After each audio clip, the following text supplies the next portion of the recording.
Hello everyone, I'm Andy. I'm Mark. And I'm a little bit sick today. Yeah. But fear not, my voice has not gone completely. And you don't even have any grandchildren as an excuse to get sick.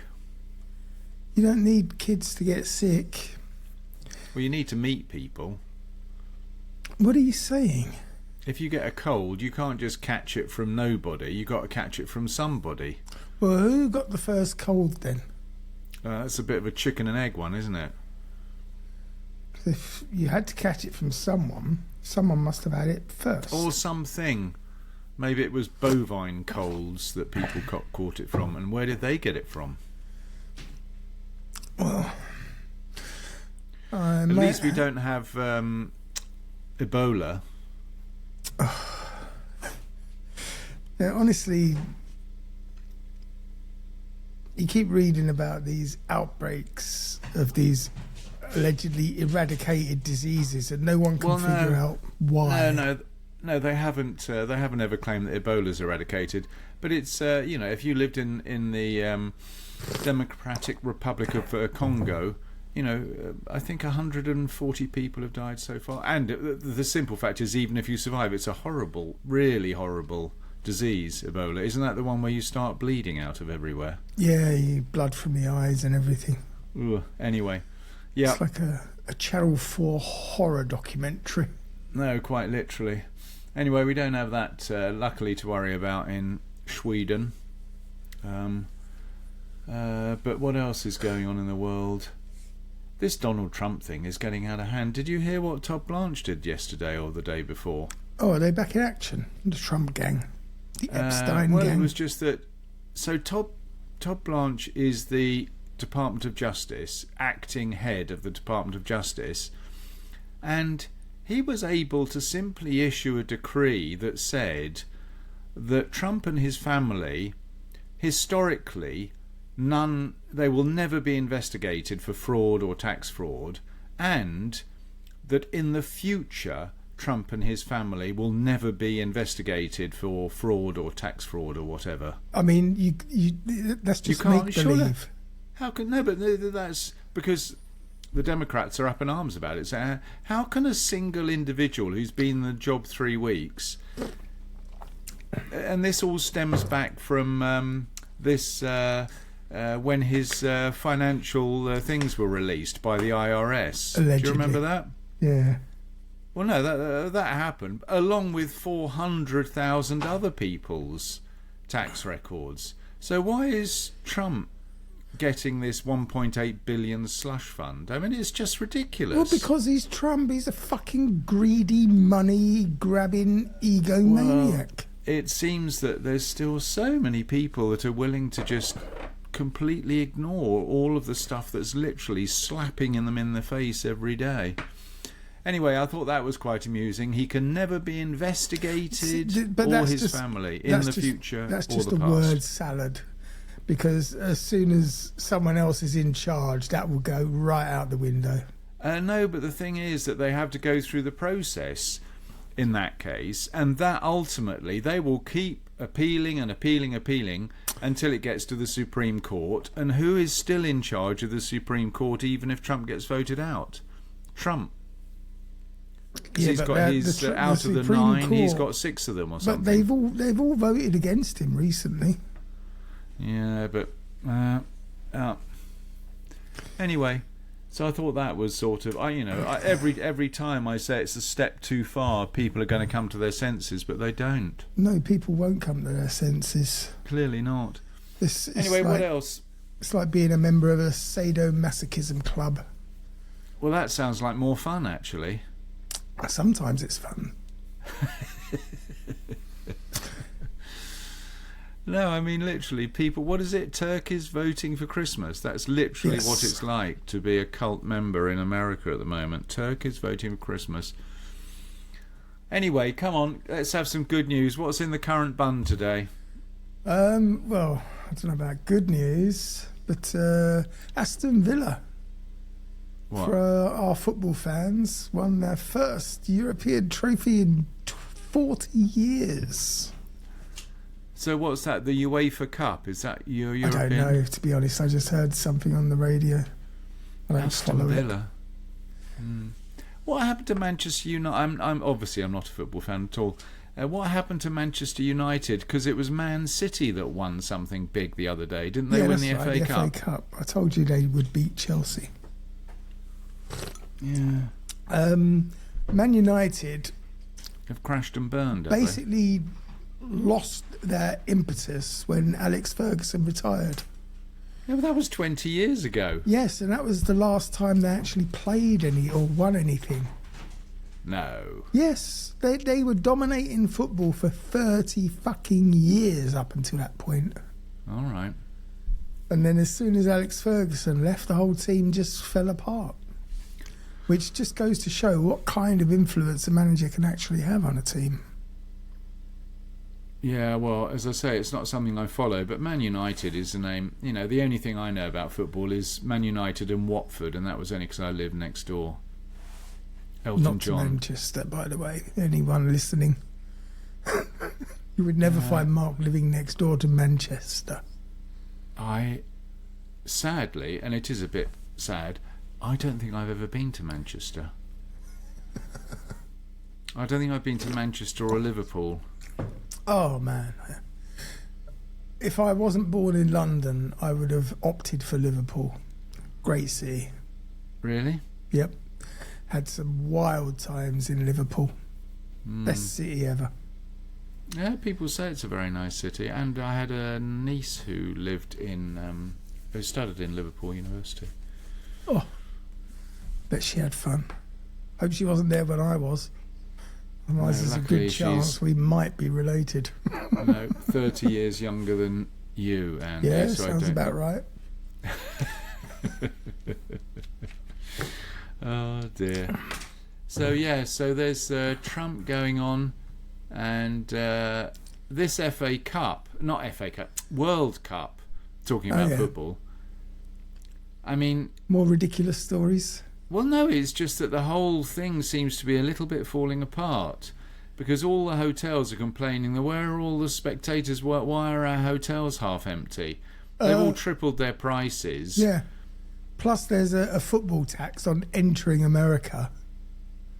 What's a football tax? They're charging people like something stupid like $1,800 as a one-off entry visa thing for the World Cup. I remember reading or hearing about it and thinking, oh, for fuck's sake, these cunts have got no idea.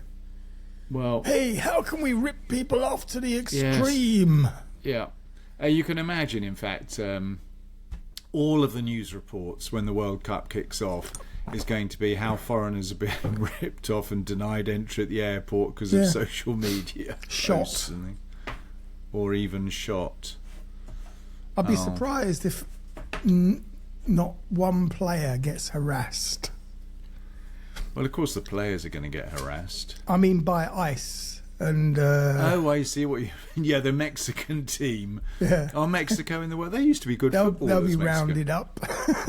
Just deported. Funnily enough, some of them have ended up in the Democratic Republic of Congo. You guys better not score against the US of A. Or you're going to be deported. Be a one-way ticket to the other side of that damn wall you ain't paid for yet. In fact, hang on a second. Now we're getting confused. I think Mexico is hosting some of the... Mexico is hosting a few games. It's only like 5% of it or something. But it would have been a much better option to have the whole tournament in Mexico, because Mexico is a genuinely football-loving nation and a genuinely talented football nation. They got some great teams and some great players. Yeah, but I would be equally worried about going to watch matches in Mexico City. Isn't that the most violent city in the world? Yes, Mexico can be dangerous, but it can also be wonderful. You've never been there. Of course I've been to Mexico. I've told you about my trips to Mexico, and I've told you about...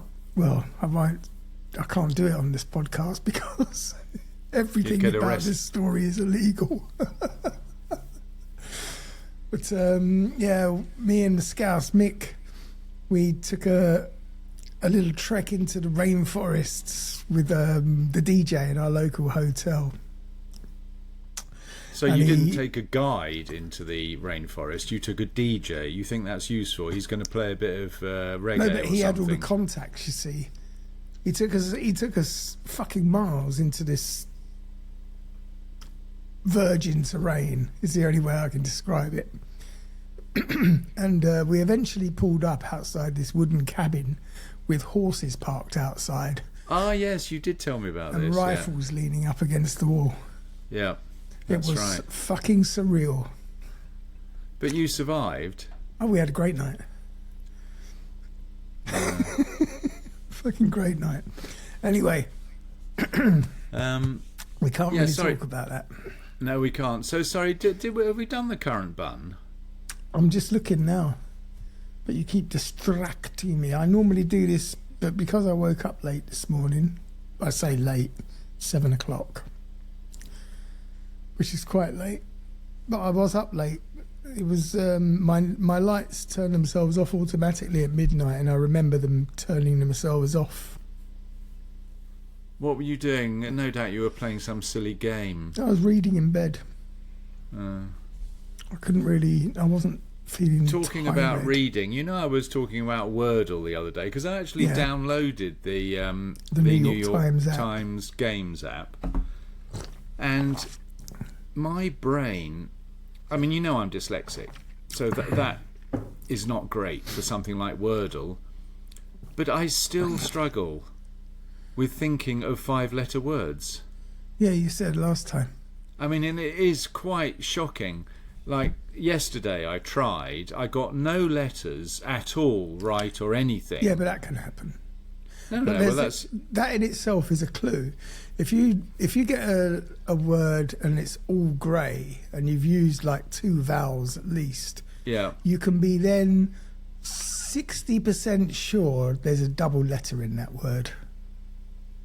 All right, yeah, but you see, to me, it's just I'm completely and utterly frozen because I've got to think of a 5-letter word without any of the letters above, and it's just impossible for me. I just can't. I don't have that level of recall. And you know, when you listen to me, you wouldn't think, oh God, he's got the reading age of a 5-year-old. Maybe you would, I don't know. But in terms of that visual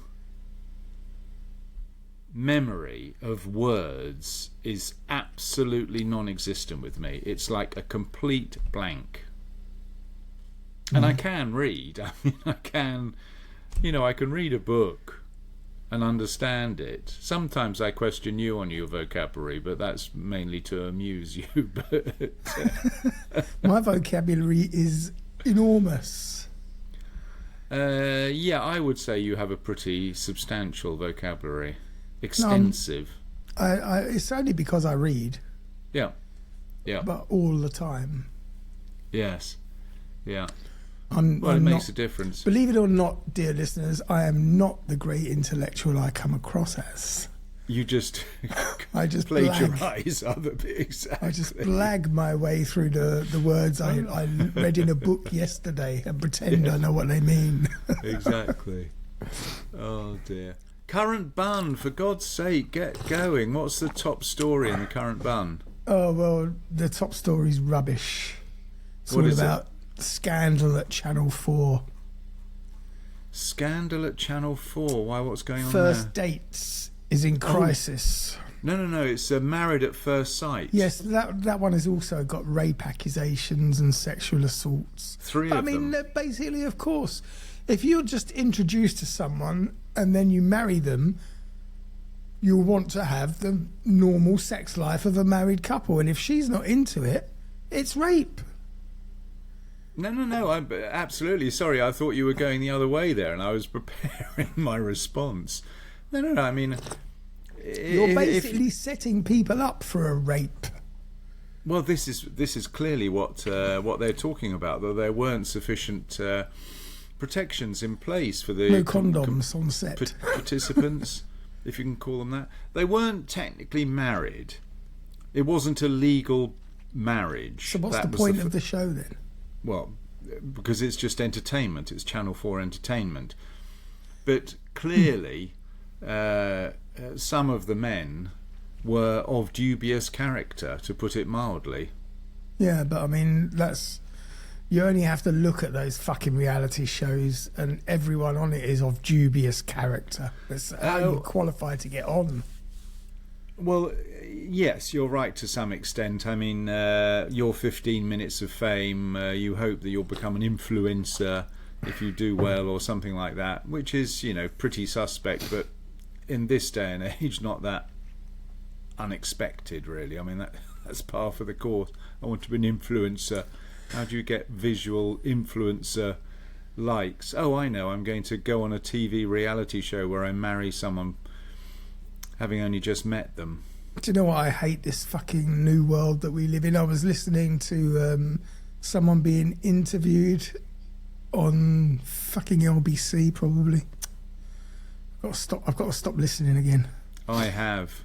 I mean, I was off it for years, and I just switched it on again just because. And I now know why I switched it off. But this guy was flogging his business to Nick Ferrari or someone.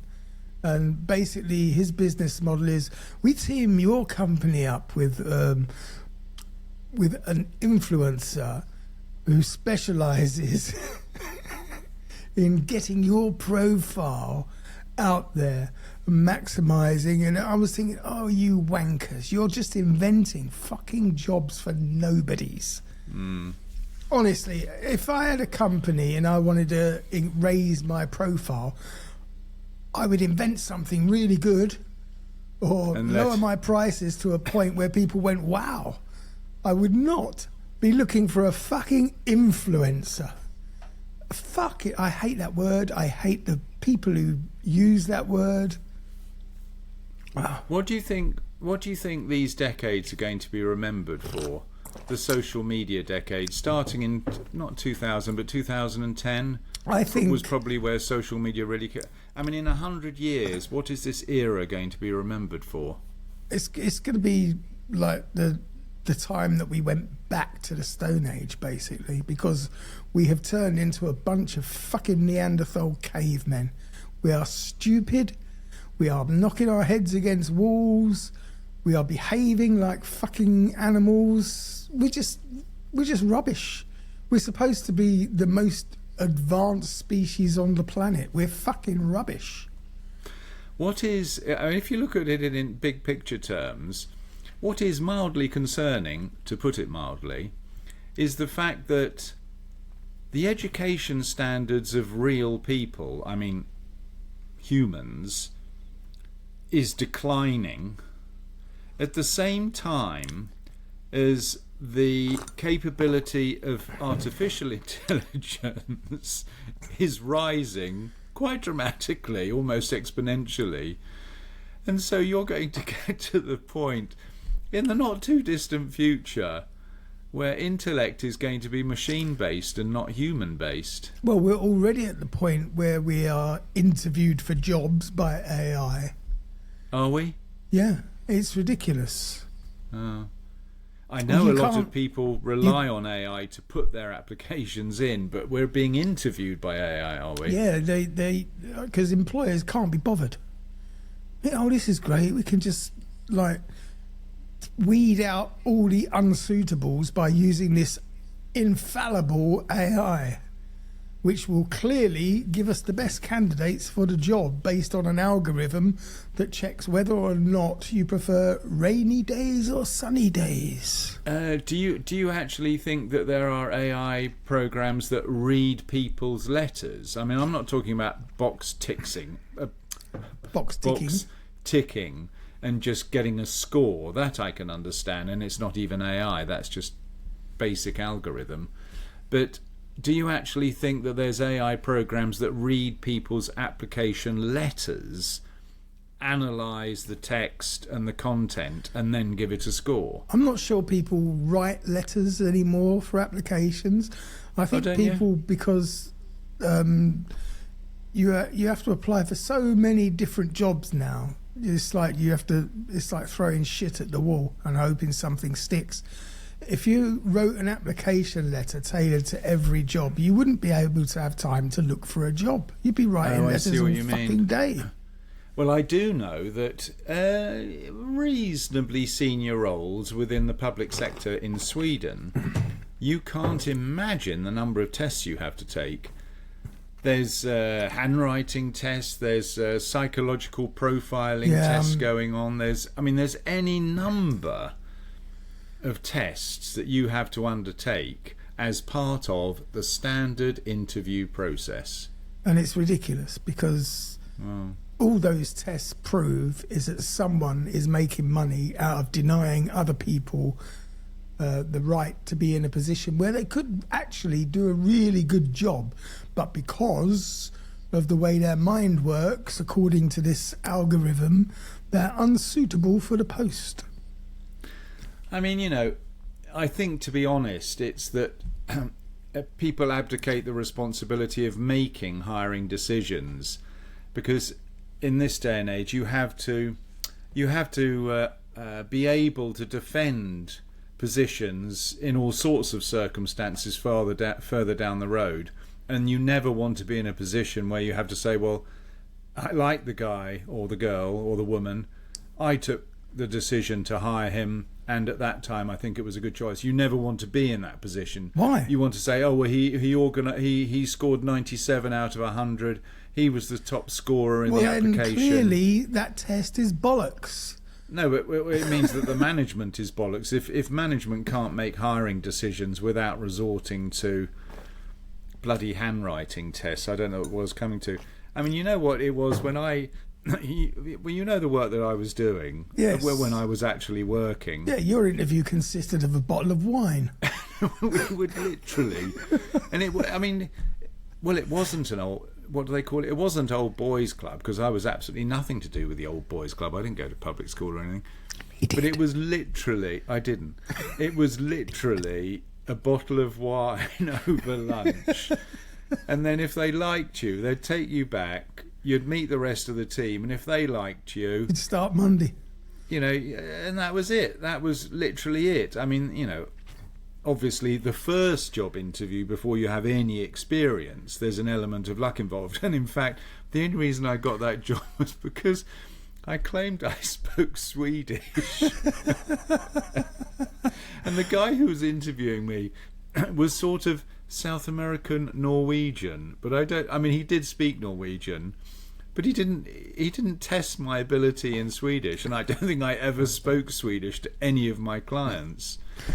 So that was the reason I got a job. I had a suit and I could speak Swedish. And in those days, 1985 this was, to get into the city, it was just that one element of luck that you walked in. That it just doesn't happen these days. Well, in fact, 2 years after I started, we're talking about interview processes, I was interviewing people 2 years after I started, and they had to have a minimum of an MBA, a master's. Yeah. It was just insane. That's a nonsense as well, because I hate the idea that you need a degree, because just because you've got a piece of paper that says you learned something from a book doesn't mean you're capable of doing the fucking job that requires doing. No, and I completely agree with that, but the thing is that if you're advertising a job, even today, you know what it's like, you're going through the process yourself, and 600 people apply for one job, there has to be some sort of filtering mechanism. I'm not defending it, by the way, but I'm saying there has to be some sort of filtering mechanism. You get rid of all the ugly people.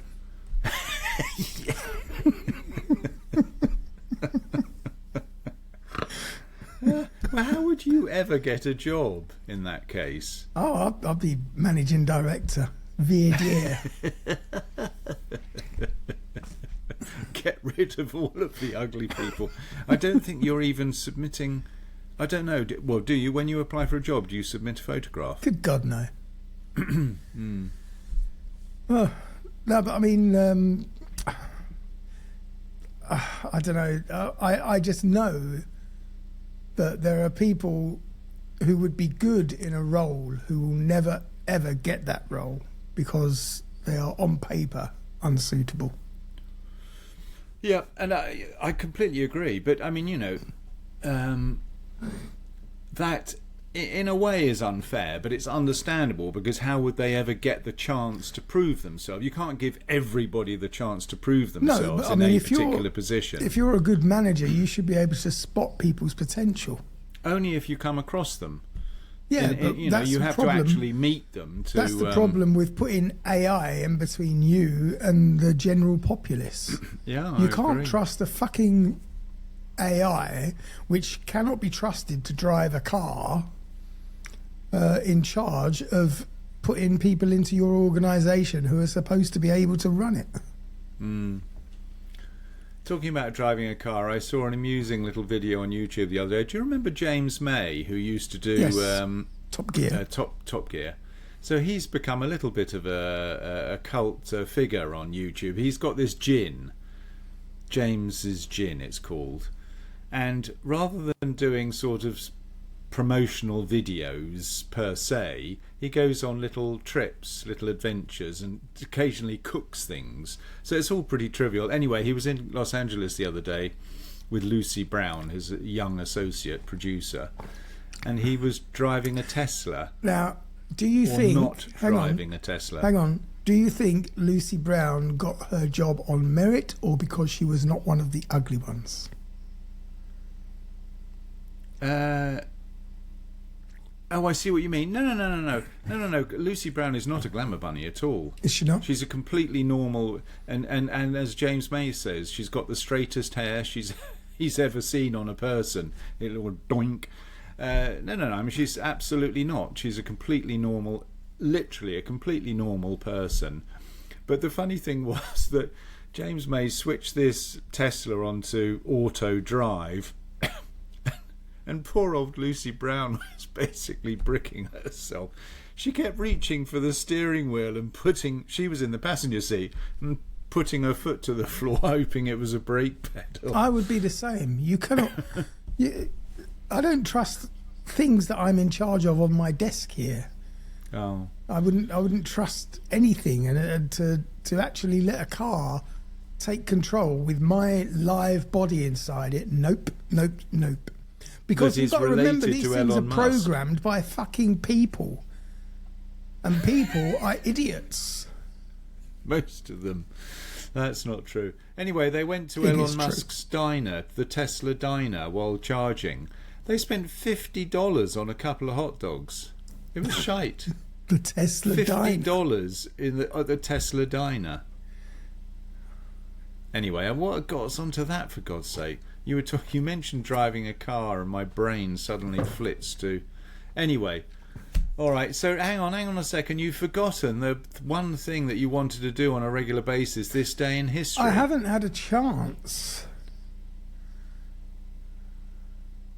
What, literally, you haven't had a chance to look it up? Maybe nothing happened on this day. No, do you know what the date... Definitely, it's May the 22nd, and it's... No, sorry to interrupt here again. Shouldn't we do on this day in history when the episode is released? No, because that involves maths, and at 7 o'clock in the morning, I'm going to get the day wrong. So you mean better to have it for a known while we are talking? Yes, sort of this thing. is the day we are recording. It's May the 22nd. It's fucking ridiculous o'clock in the morning. And well, actually, it's 7:45 now. Okay. But on this day, in the year of your birth, actually, 1961. 1455. The War of the Roses began. Oh, yes. Who was that? The Tudors against the Tudors against the Yorks? Could have been. It began with the Battle of St Albans, which you're familiar with. I went to school there. Yes. It was the capital of the United Kingdom in Roman times. Oh, there was no United Kingdom. In the Roman times. You mean the slave kingdom of Storbritannia? I don't think it was called Storbritannia, or is that it was the Latin called name? Britannia, I think, in those days. Yeah, I think so as well. But the War of the Roses was all about two families fighting over the right to the throne. Basically, it's just a soap opera. It is. Not for the people who got cut up and died on the battlefield. It wasn't a soap opera. So the York family, bear in mind the Duchess of York. Maybe. And the formerly known as the Duke of York. Had 10,000 men. He marched them up to the top of the hill, and they never came down again.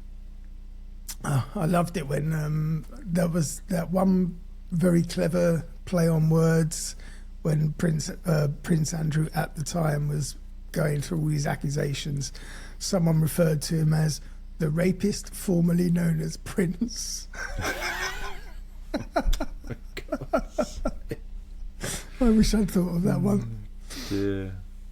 Oh, anyway, the York family, whose badge, that emblem, was a white rose, and the Lancaster family, the northern monkeys, whose badge was a red rose. So it was all about Henry Tudor, or Henry VII, I think he was. He brought the bloody civil war to an end in 1485 when he married Elizabeth of York. So they brought the two families together, uniting the two clans after 30 fucking years. Of war. Of bloodshed. I mean, it's a bit like Trump's 10 minutes with Iran. Oh, it'll be over in a minute. We've already won. We're just finishing the winning.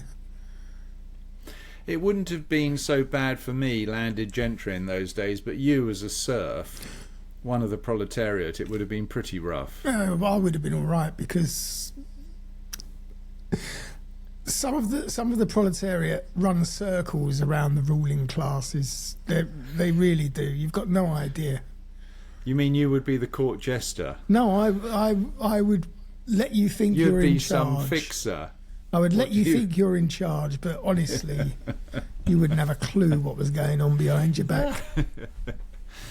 I'm absolutely certain you'd have your arse deep in mud, trying to get yourself a glass of mead or whatever the peasant community in those days drank. Well, in 1843 on this day, the first major wagon train headed west on the Oregon Trail. Now that would have been a journey that you do not want to take. It would have been a bit smoky in the carriage. No, this is a wagon train, not a train. What's a wagon train? Horses and carriages. A wagon train. Wild West. That's Wild not called Indians. A wagon train. Of course it is a wagon train. Now, have you never heard of that? A stagecoach you're talking about? No, a stagecoach is a single vehicle. I'm talking about hundreds of families all loaded up, ready to start a new life in the West. Oh, I see. You mean the pioneers heading out west. All right. So, although the pioneers had trickled through that way before, the party that left from Elm Grove in Missouri consisted of 1,000 men, women and children, 100 wagons, and 5,000 oxen and cattle. Now, for me, that's just showing the local starving native population that there is wealth out there. So, all right, well, you've raised these things. You know what the obvious question is going to be now. How many of them made it?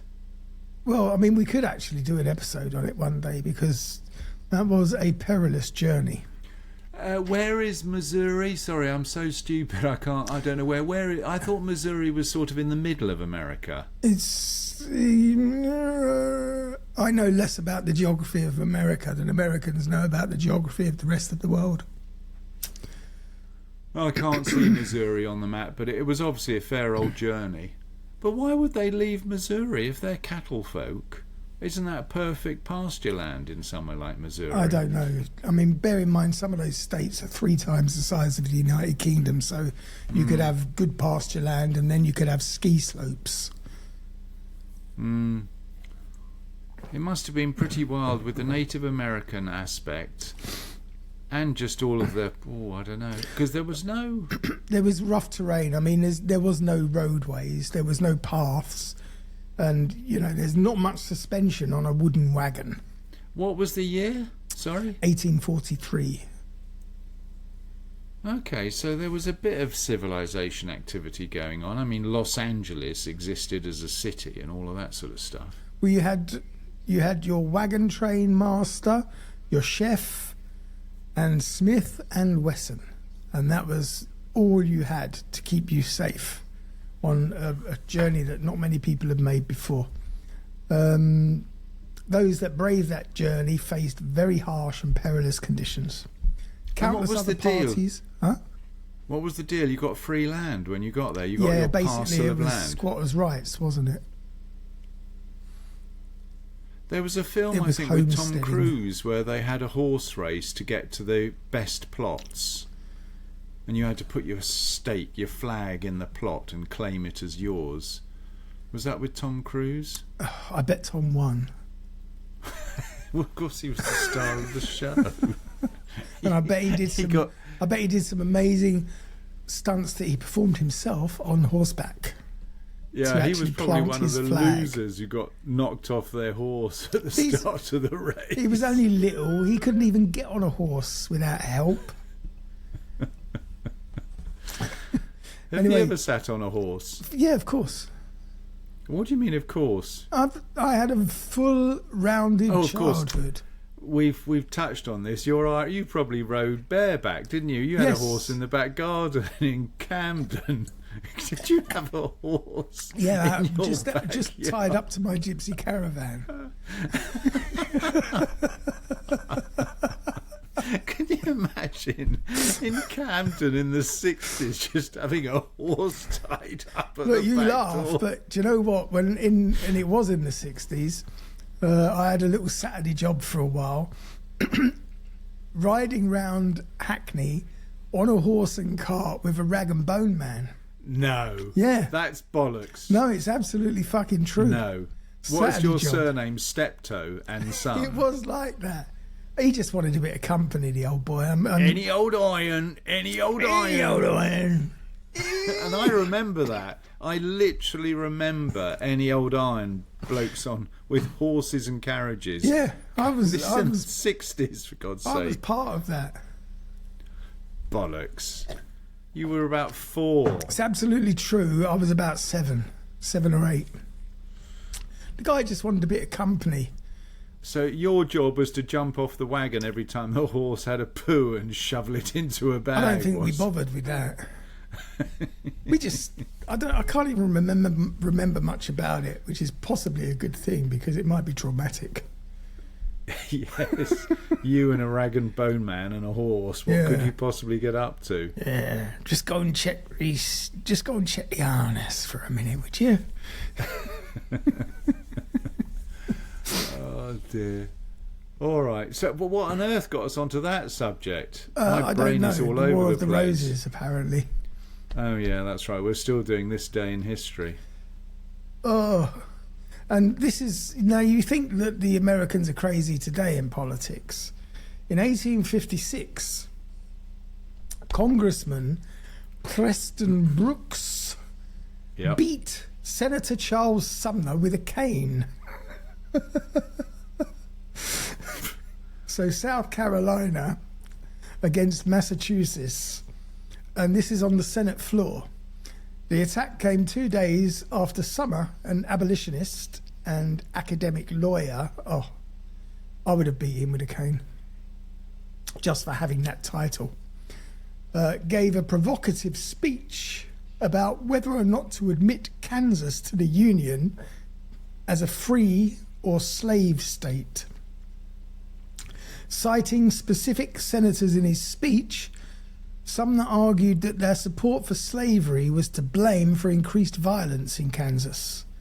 And the pro-slavery Brooks, insulted that Sumner singled out his relative, Senator Andrew Butler, stormed the Senate floor and beat Sumner with a metal-topped cane. Really? We are not a violent people. Crash. I'm surprised they're not more fisticuffs. Well, they're all cowards, aren't they? They're all draft dodgers. So the last thing they want is an altercation. But more.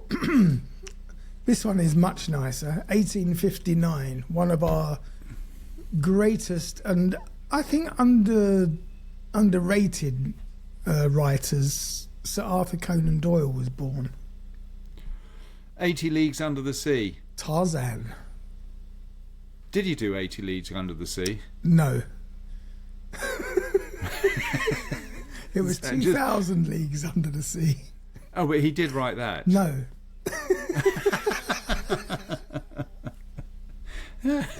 So, the title was wrong and the author was wrong. He was born in Edinburgh, in Scotland.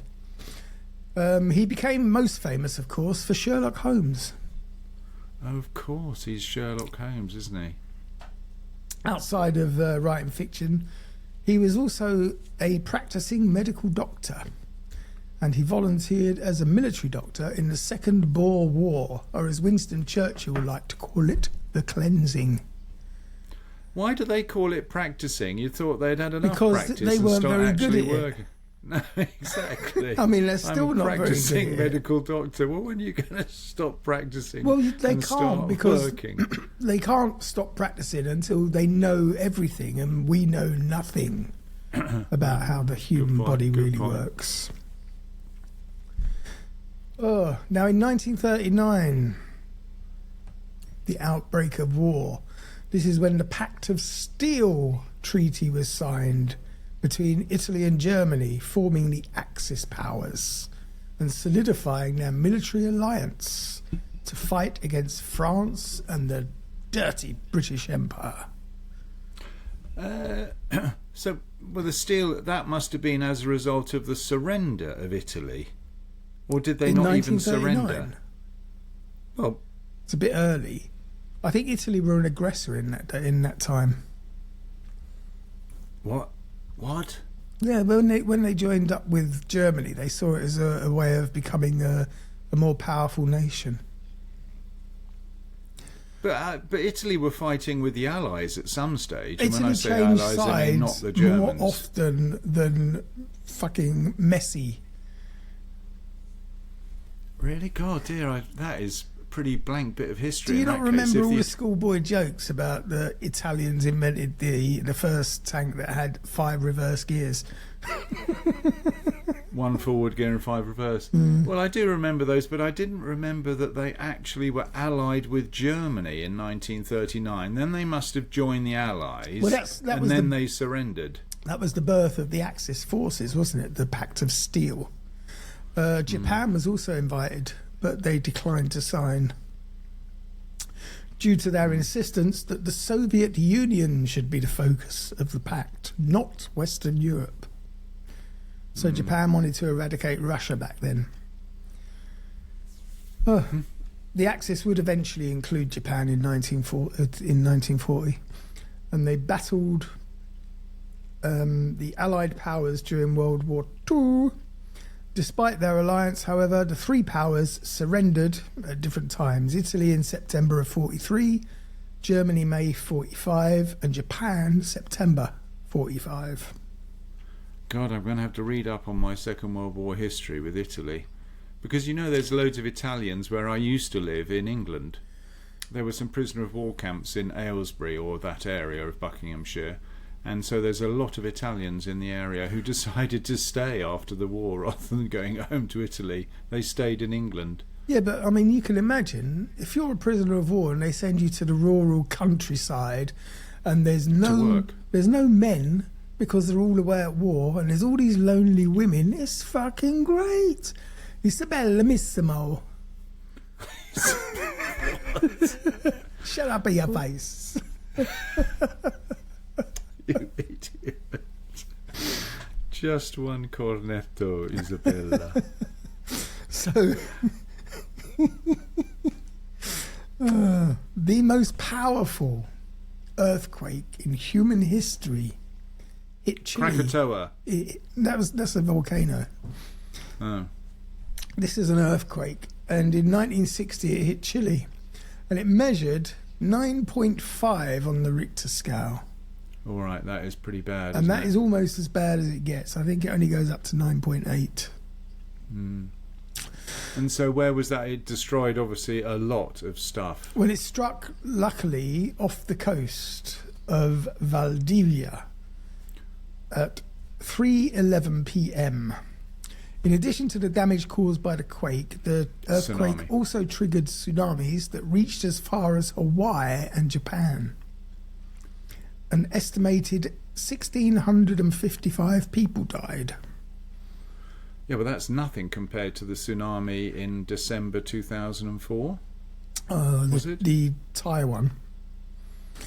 Well, Thai. I mean, it was bloody everywhere. All of those poor. It was hundreds of thousands of people that died, or certainly tens of thousands of people that died. We got a lot of news focused on the Thailand part of it because so many Swedes went to Thailand at the time. Oh, that's right. You're right, actually. Yes, I remember that. Yeah. That was the most powerful earthquake ever to be recorded. Yes. 9.5 in Chile. In Valdivia itself, nearly half of the buildings were rendered uninhabitable by the earthquake. Have you ever felt an earthquake? I've felt the earth move. I haven't. I've never experienced an earthquake. I've been to Japan a few times. I haven't. But no, I've never. No. That's basically all that's happened in history on this day. So, well, it's quite a lot compared to some other days. Yeah, it's actually been not a bad day in history. Oh, my picture's frozen for some reason. Oh dear. Oh, there we go. Oh no. Have you lost your... Well, I don't know what we've got to do with the script. We've only got 10 minutes to go. What? We've been talking for 46 minutes. Oh my God. And this is me with a sore throat and losing my voice. Anyway. Well, it's probably because you haven't been doing that much talking. Well, it might be a longer episode than normal, which doesn't help. Yeah, but I've got to get out. Well, Come on, get the bloody... You shouldn't have bloody well spoke so much. Okay, we're going to talk... It's a light-hearted conversation today, or discussion, or story. We're back on cryptids. Who? Cryptids. You say every time we do an episode on cryptids, you're like, what? Is that people who can change their shape? No, a cryptid is legendary creatures like Bigfoot or the Loch Ness Monster. You say but you always enjoy them. And you'll enjoy this one. Because this one is known as the Fresno Nightcrawler. And it's commonly described... Well, we'll get to that. It was first spotted in 2007 in Fresno, California. And this curious cryptid has kind of taken the internet by storm. It's inspired t-shirts and car stickers. But the Fresno Nightcrawler has also sparked quite a fierce debate over its origins. Now, while some claim that this cryptid could be connected to aliens or even Native American lore, others insist that purported video evidence of his existence is all fake. Now, the story of the Fresno Nightcrawler starts with a barking dog. It's some lizard or something, I assume. It's much better than that. In 2007, a Fresno resident identified as Jose decided to mount a camera on his garage to see what made his dogs bark every night. To Jose's shock, his cameras didn't catch any wild animals or intruders, but something that seemed to defy explanation.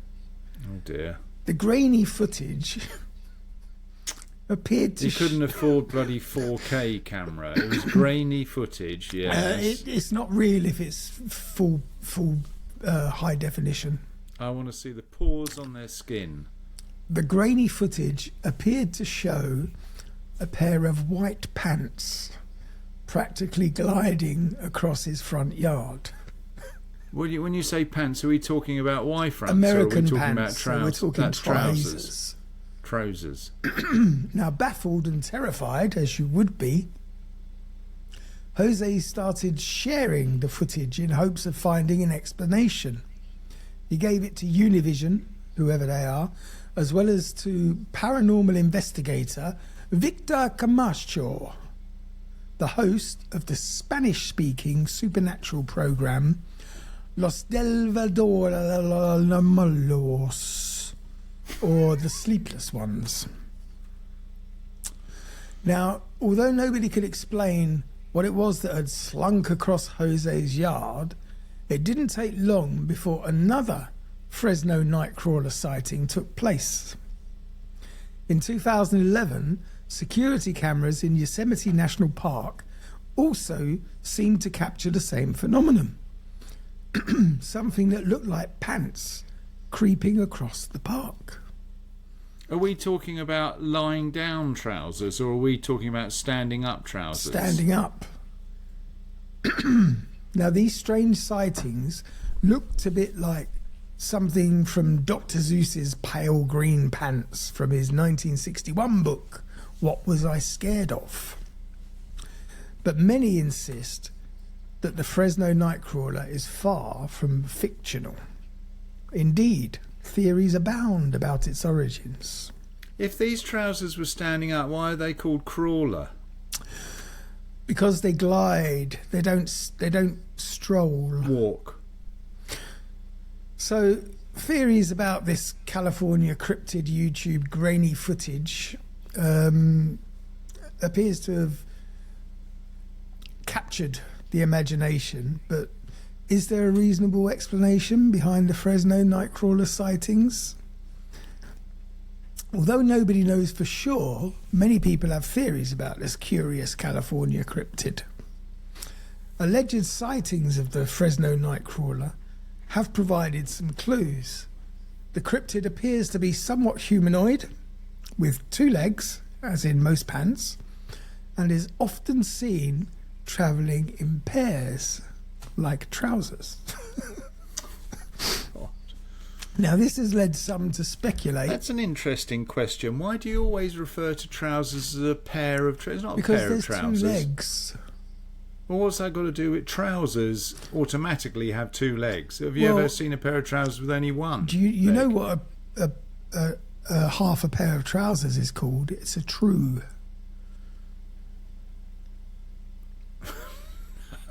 No. Yes. You're just making shit up. TREW. It's a true or a pair of trousers.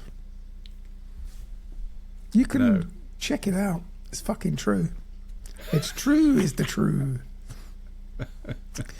Now, because of this evidence that it appears somewhat humanoid with 2 legs and often seen travelling in pairs, which is pretty conclusive, it's led some to speculate that the cryptid is obviously extraterrestrial.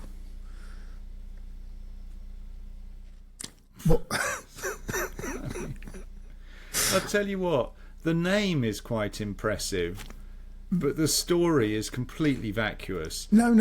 The Fresno Nightcrawler, that does drum up a lot of imagery in one's head, but the story is just completely void of any interesting elements. No, it's not. This is one of the best episodes ever.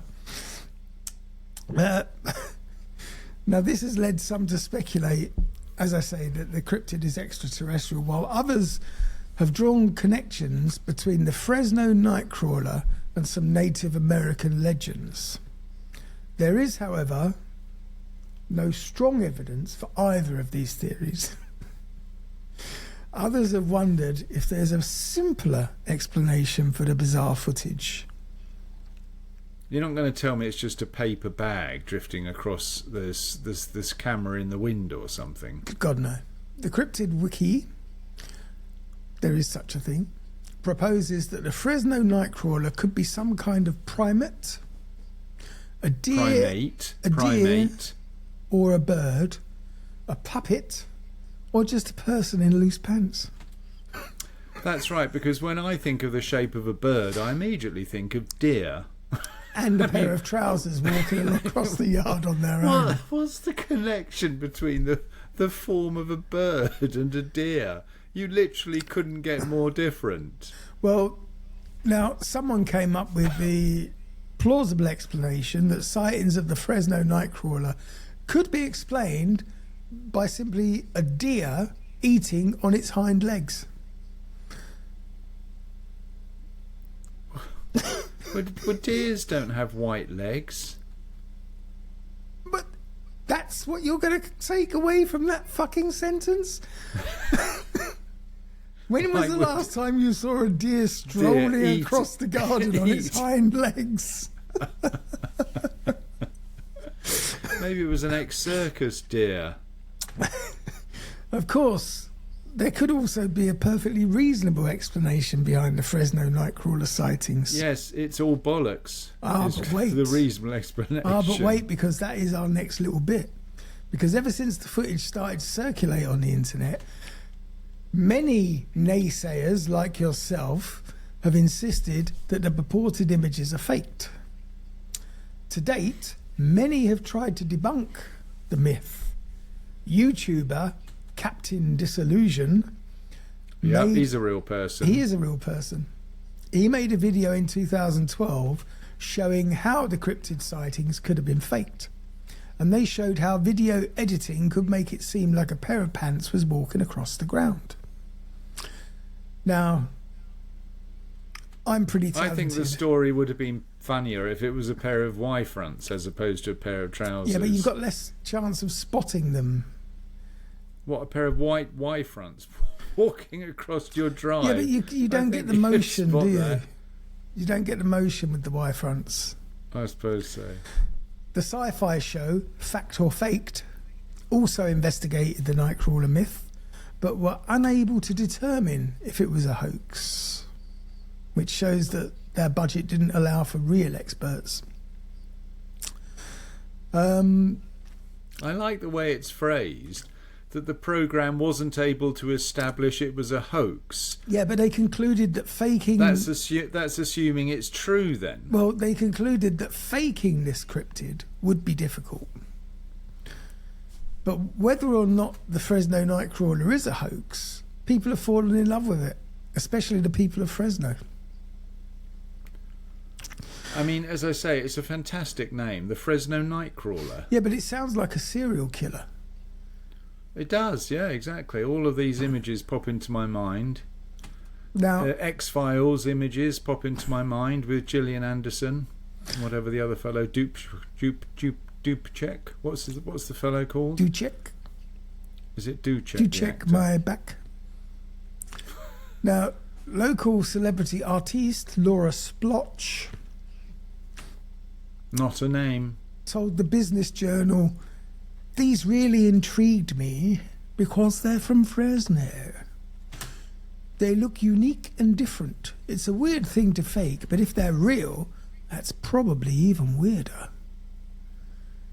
Indeed, Southern Californian television station KSET notes that there are all sorts of Fresno Nightcrawler merchandise already out there. Fans of the cryptid can buy everything from t-shirts to stickers. And the appeal of the Fresno Nightcrawler might be difficult to pin down, but Fresno locals aren't opposed to their city's association with this mysterious cryptid. "It's unexplainable," Splotch said. "A lot of people are drawn to the unexplainable, but I'd rather Fresno be known for the Nightcrawlers than some of the other stuff what we are known for." Sorry, I've got to check out this. Give me a spelling on the surname Splotch. Splotch. That can't be a real name. Of course it's a real name. What was her first name? Oh no, I'm not playing that game. I baptised this child Susan Splotch. No, it wasn't Susan. Sandra. Oh, for God's sake. You're not going to make me Celia scroll. Splotch. Celia. No. It's got to be some... What's that when you have all of the letters that the words begin with the same? In a poem? Laura. Alliteration. Alliteration. I got there before you this time. Laura is the name. Laura Splotch. Yes. I still don't know. I don't think we need to listen to Laura because she obviously doesn't have a clue what she's talking about with a name like that. Anyway, that's all I've got on the Fresno Nightcrawler because we haven't captured a pair of pants I think it would have been more effective story if you'd just given the name and then stop and then shut up. Then it would have been a lot more interesting. Well, it would have been a shorter episode. Because I tell you what, the thought that comes to my mind, do you remember that episode of The X-Files where, and I think I mentioned it before, where they're in some sort of plumbing drainage system and there's one part of the drainage tube that's transparent. It's made of glass so that they can see what's going through. Why would you want to? And there's this poor fellow, I call it a fellow, you could see his face and it was half human and half like an eel or something, and you see this sort of half human half eel going through the tube, and the expression on this poor fellow's face was one of sort of pretty much horror, like he knew that he was stuck in a drainage system. He'd been flushed. Exactly, or something. I mean, that's the sort of image that came into my mind with the Fresno Nightcrawler, not a pair of Y-fronts walking across some security camera. So I think next time just stick to the name. Okay. Okay. Well, you'll probably appreciate this one more.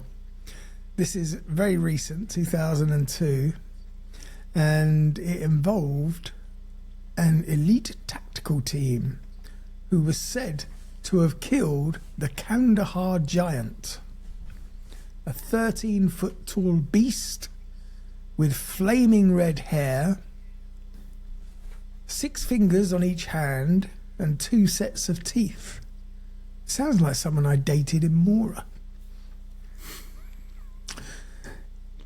In August 2016... I've got 2 sets of teeth.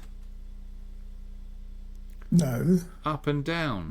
No, up and down make 1 set. You've got a row at the top and a row at the bottom. Together, they are a set. Now, in August 2016, a YouTuber, very reliable source, posted quite a lengthy interview with a military contractor identified only as Mr. K. Now, Mr. K, in the interview, claimed to have been present during the brutal slaughter of a killer that he called the Kandahar giant. And the killing of this giant, he said, took place during the height of Operation Enduring Freedom in 2002, when the military was engaged in fierce battles with the Taliban in their de facto capital in Kandahar province during the US invasion of Afghanistan.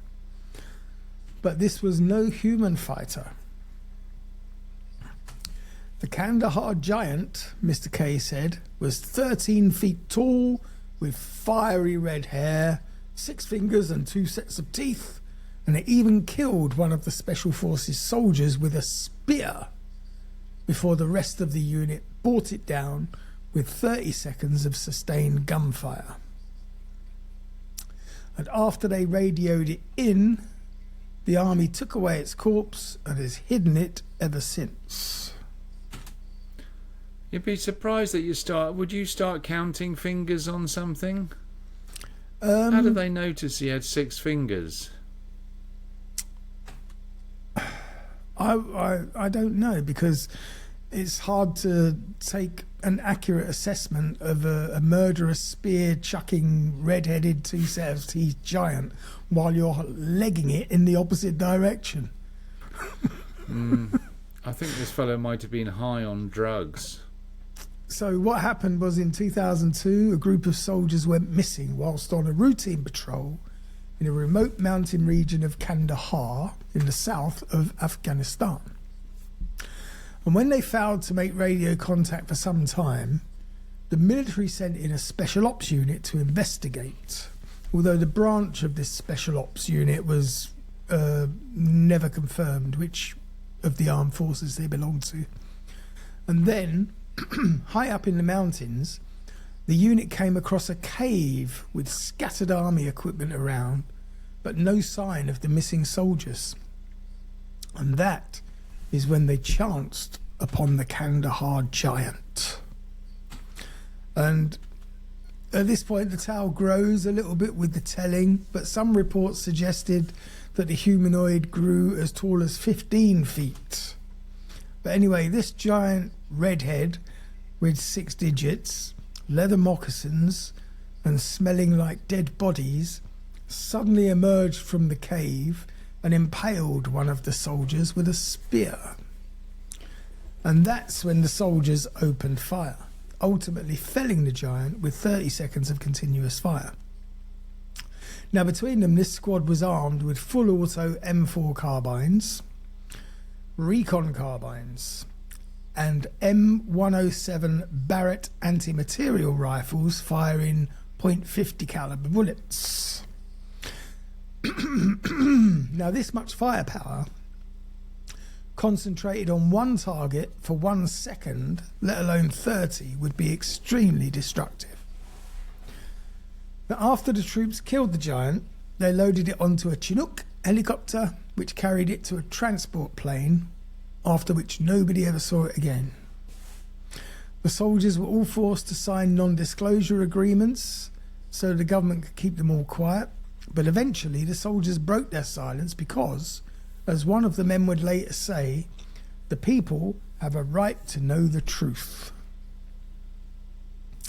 Staff Sergeant Leopold Medina, he was the one who said people have the right to know the truth. That's basically all he's got to do with this story. In August of 2016, a magazine called Snopes reached out to the Department of Defense about the Kandahar giant incident, and the Department of Defense, or the Ministry of War, told the outlet in no uncertain terms that they had no record or information about any Special Forces member being killed by a giant in Kandahar. What's more, there were no press releases on the Department of Defense's website involving either a Special Forces troop disappearing in Afghanistan or of any incidents involving giants. But of course, as with any good conspiracy, this lack of evidence isn't sufficient proof that the myth of the giant doesn't exist. In fact, Snopes' debunking of the legend has had the opposite effect in certain cryptid spaces, which claim that the government is hiding the truth from the public. Around the same time that the Snopes article came out that discredited or tried to discredit the story, self-proclaimed supernaturalist. What do you do for a living? I'm a supernaturalist. Supernaturalist? Is that like The Mentalist, that TV program? I think it's a supernaturalist is someone who goes to nudist colonies, but they've got a really big dick.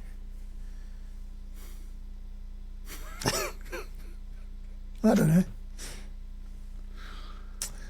know. Supernaturalist L.A.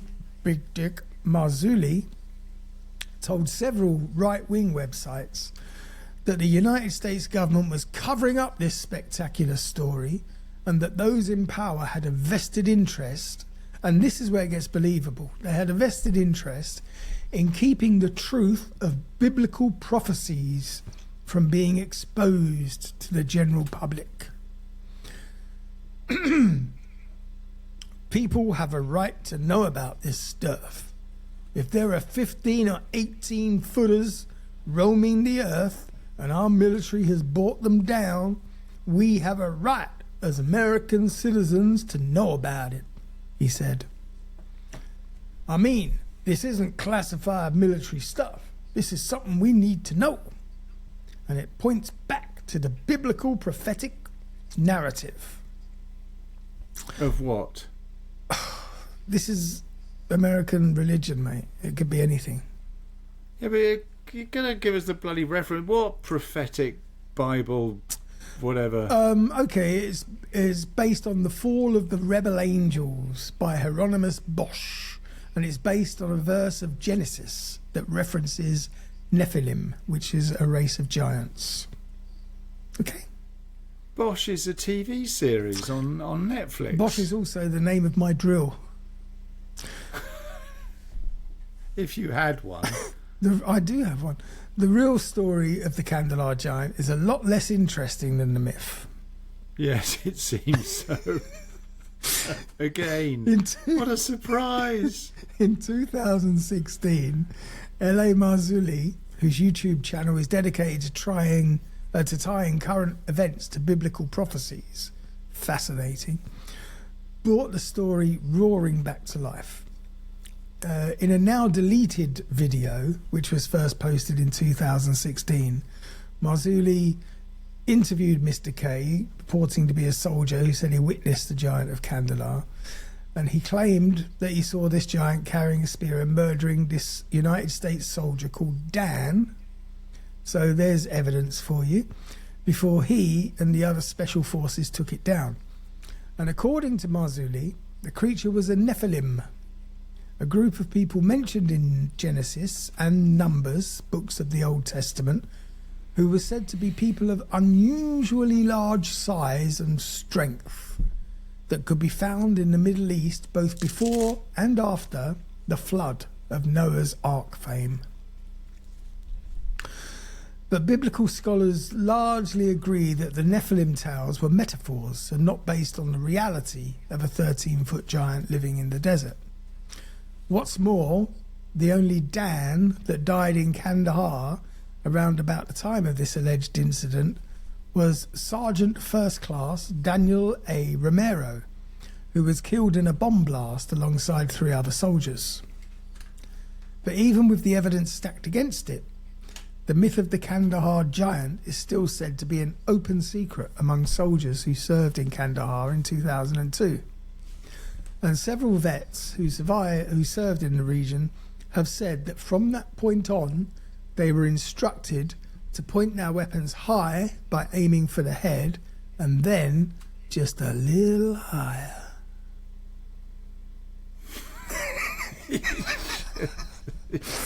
Can you imagine? Right? Now, I know this story is fake because an elite troop of heavily armed Americans opening a sustained firefight attack for 30 seconds would result in several dead Americans.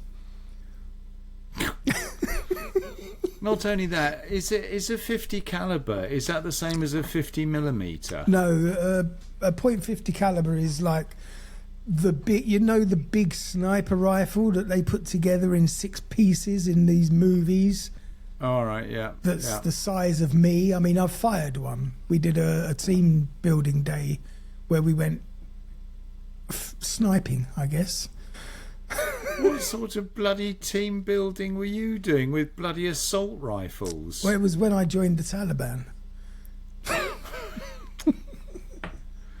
They wouldn't let you into the Taliban. You don't have a beard.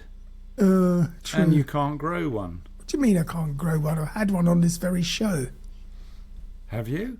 Oh, yes, your little goatee. My little goatee. Your little Rolf Harris goatee. All right, can I now go? The sun is shining. I've got a bloody roof to build. Well, I had an hour and 15 minutes, for God's sake. I had another You've been story. Ranting on about. I had another story, but obviously it's of no interest. Why would it be after the last 2 stories?